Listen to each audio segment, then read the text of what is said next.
हल निकालना।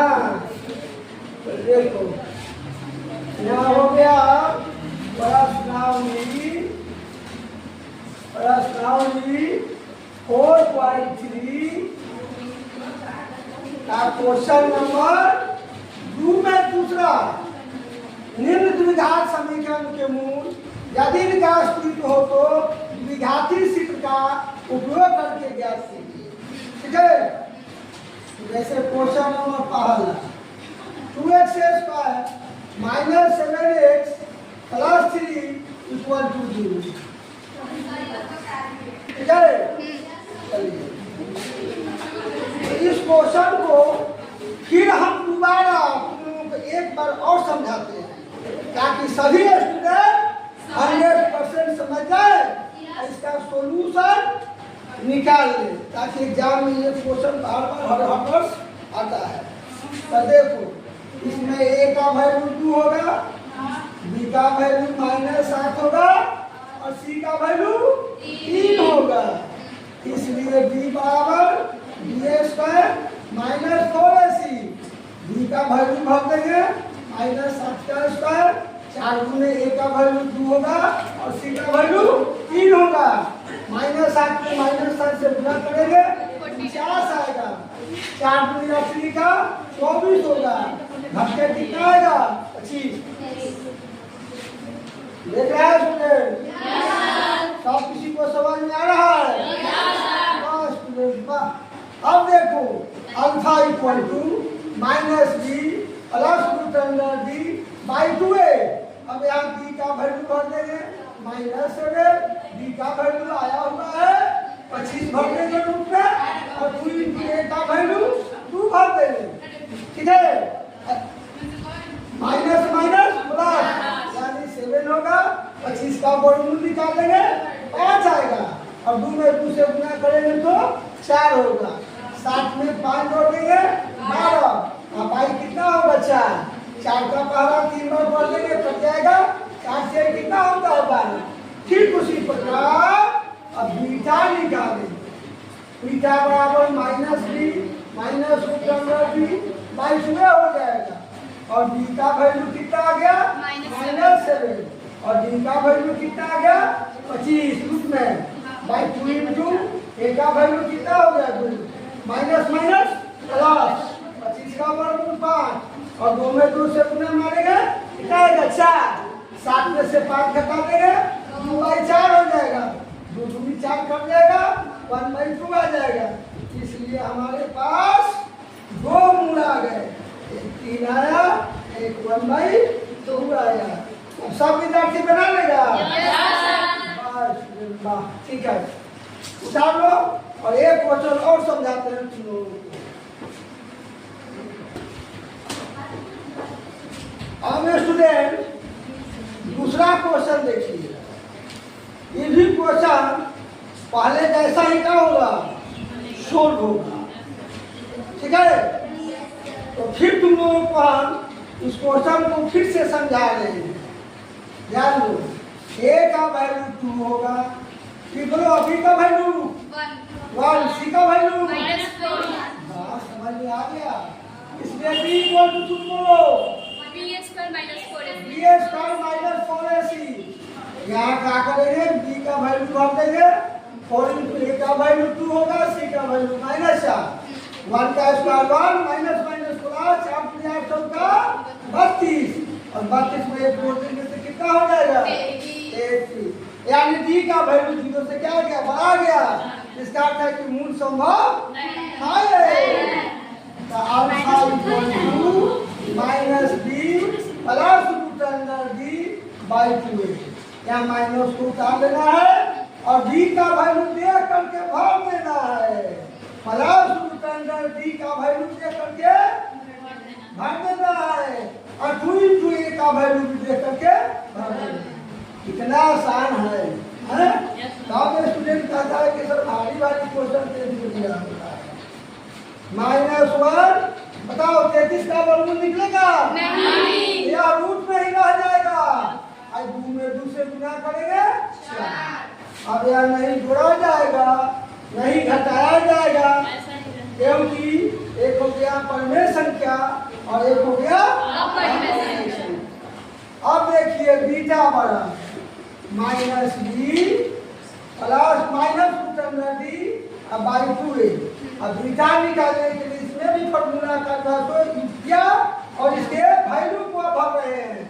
तो बी का वैल्यू 1 हो गया, रूट अंडर डी का वैल्यू कितना आया है, रूट अंडर 33 आया है, और 2 इंटू ए का वैल्यू 2 हो गया, माइनस 1 माइनस रूट अंडर 33। अब भाई कितना हो जाएगा, दूसरी का 4।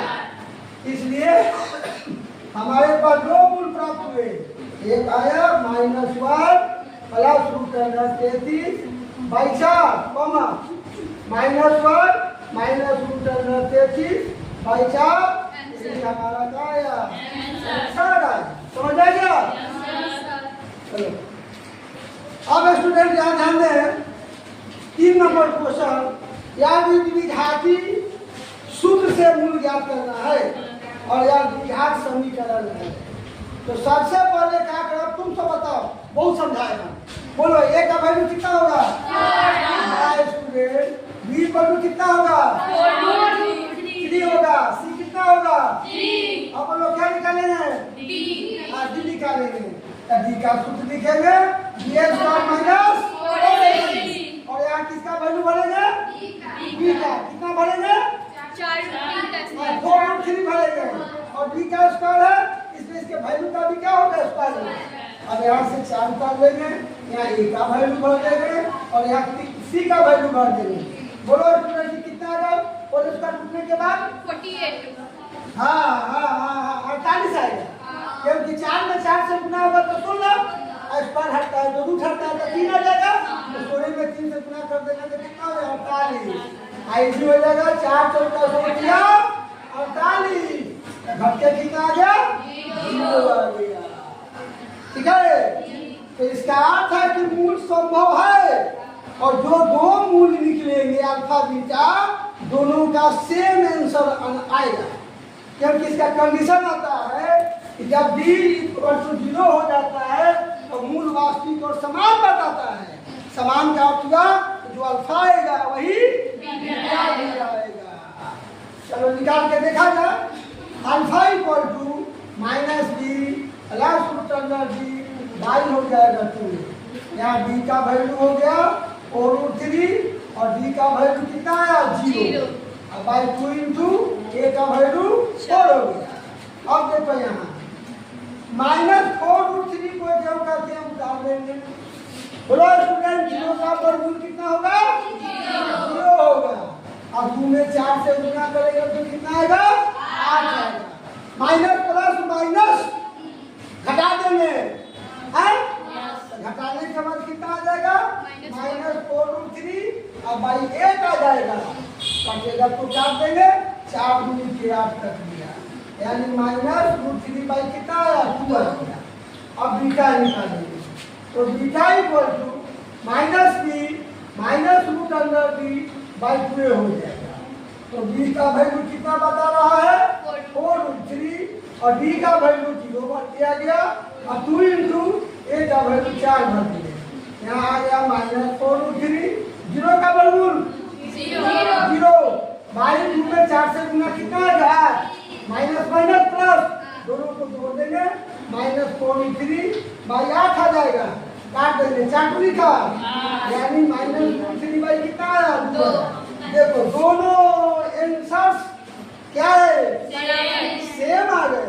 क्यों, आगे ही संकेत में बताया था कि जब d = 0 आएगा तो जो दो मूल आएंगे दोनों का वैल्यू क्या आएगा, सेम आएगा। इसलिए हमारे पास दो मूल आ गए, -√3/2 -√3/2, ये हमारा सही आंसर आया। चलो यहाँ अब सभी स्टूडेंट ध्यान दें, क्योंकि ये क्वेश्चन 2 का अंतिम क्वेश्चन है। ठीक है, इसके बाद द्विघाती सूत्र विधि से मूल निकालने के लिए अब क्वेश्चन नहीं है। इसलिए सभी स्टूडेंट अच्छी तरह से ध्यान देकर समझ ले और घर पर जा करके अपना एनसीईआरटी बुक निकालेंगे और उसमें लेसन देखेंगे 4.3 और जितना आज का पढ़ाई हुआ है उस सबको दोबारा रिवाइज करेंगे और सूत्र याद कर लेंगे। ठीक है, चलिए देखिए अब अंतिम क्वेश्चन है। A = 2, B = 1 और C = 4। इसलिए सबसे पहले B का वैल्यू निकालेंगे, B² - 4AC। यहाँ B का वैल्यू भर देंगे, 4 को उतार लेंगे, A का वैल्यू भर देंगे और C का वैल्यू भर देंगे। 1 का स्क्वायर 1 आएगा, 4 × 8 8 का 32 और 1 में से 32 घटेगा तो कितना आएगा? -80। तो इसका अर्थ है ये जो वैल्यू आया है तो 0 से क्या हो गया? छोटा। अगर B का वैल्यू 0 से छोटा हो जाता है उसका मूल निकालना संभव नहीं है। वहाँ क्या करेंगे? लिखेंगे, इसलिए D <0 यानी D का वैल्यू 0 से क्या हो गया? छोटा। अतः मूल वास्तविक नहीं होगा, अतः मूल वास्तविक नहीं होगा। सब स्टूडेंट समझ गया? चलिए अब हम लोग का समय निकाल हो गया, खत्म। अब हम लोग का समय खत्म हो गया। फिर कल अपने समय पर सभी छात्र आएंगे और हम लोग द्विघात समीकरण का सवाल का क्या करेंगे? अध्ययन अच्छी तरह से करेंगे।